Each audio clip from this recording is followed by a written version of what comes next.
Good day sa atin mga kaparmer. Nais ko lang i-update sa inyo yung within 10 years natin na operation sa farm. Yan na po siya.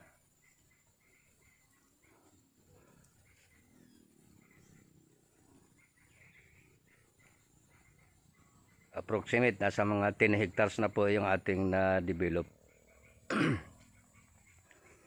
So magmula dito. So along the road tong ating ito yung kalsada sa likod ko. Ayan po. Nandyan yung portion ng Balite. Tapos doon puro bukuhan yan. Nyogan po na may kasamang mga kasoy. Meron din tayong mga mangga dyan na grafted na Guimaras variety. So ganyan po ang nakikita po natin na yung yung pinaghirapan natin within 10 years. Saka ginastusan po.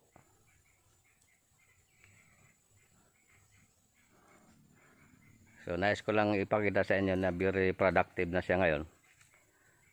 Kaya dun sa mga gusto mag-farming, talagang nangangailangan ito ng dedikasyon. Una, yung may nakalaan na pira para dyan. Kasi hindi kasi nagtatapos sa pagtatanim lang, kundi talagang kailangan pangalagaan din siya. Parang lang yan, bata na isinilang, kailangan niyang pag-aaruga. So ayan na po, fully developed, almost 10 hectares hanggang doon sa tuktok na yon. Doon po.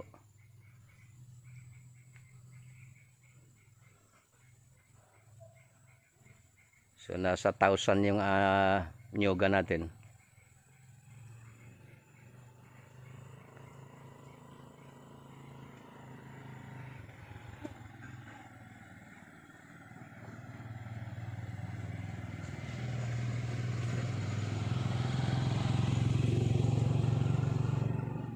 Yan po, itong mga nyog na nakalinya dito along the road, mga hybrid po na nyog yan.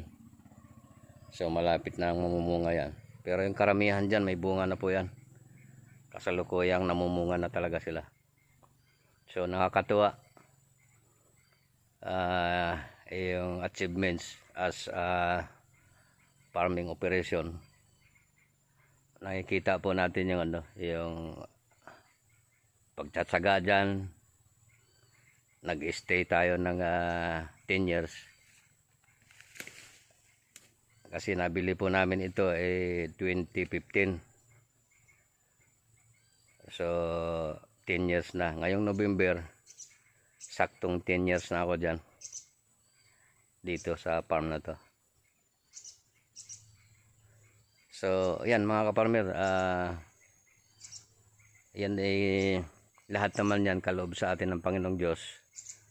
At guide niya yan para, at ang Diyos na rin ang nagsusupport dyan. Paano yan maging ganyan. Kasi malaki-laki din po talaga ang inabot dyan within 10 years operation. Almost mahigit po. Nasa mahigit 2 million yung ginastos natin dyan. Hanggang ngayon, tuloy-tuloy yung operation dyan. Makikita naman nyo dyan sa mga vlog ko, sa mga videos ko na farming. So hindi ito hindi ito sistema ng farming na yung bang puro past cropping, mga kalabasa, mais, hindi. Kasi upland, nasa upland po tayo. So minabuti ko na yung hindi tayo paulit-ulit ng tanim, kasi yung nyog pagka namunga na yan, tuloy-tuloy na yan. Ganon din yung mga kasoy na yan, avocado, lahat ng fruit trees. pag sapit niya sa tamang panahon, tamang edad, bunga at bunga po yan. Either yung nyog continuously, pero yung iba dyan by seasonal, tulad ng rambutan at kasoy. So ini-encourage ko yung mga may pira na pwedeng mamili ng lupa na medyo mura lang, kahit nga rights pwede, para ma-develop yung lupa. At ang gobyerno na mismo ang ano niyan, makikita yung ating ginagawa para mababago yung kanyang estado. Baka i-award sa atin, nandun na yung magkaroon tayo ng title. Kaya mga ka-farmer, hanggang dito na lang. Muli, maraming salamat sa atin. At sa lahat na mga followers ko sa Facebook, paki-follow po nyo ang aking page. At doon naman sa YouTube channel ko, yung Tatang Farmer TH, paki-subscribe po niya. Wala namang bayad mag-subscribe. At waiting tayo doon sa monetize 1,000 subscribers. At malaking tulong po yun dito sa operasyon natin. Lalo na yung mga trabahador, mga walang trabaho. Bibigyan po natin sila ng trabaho. Maraming po salamat sa atin muli.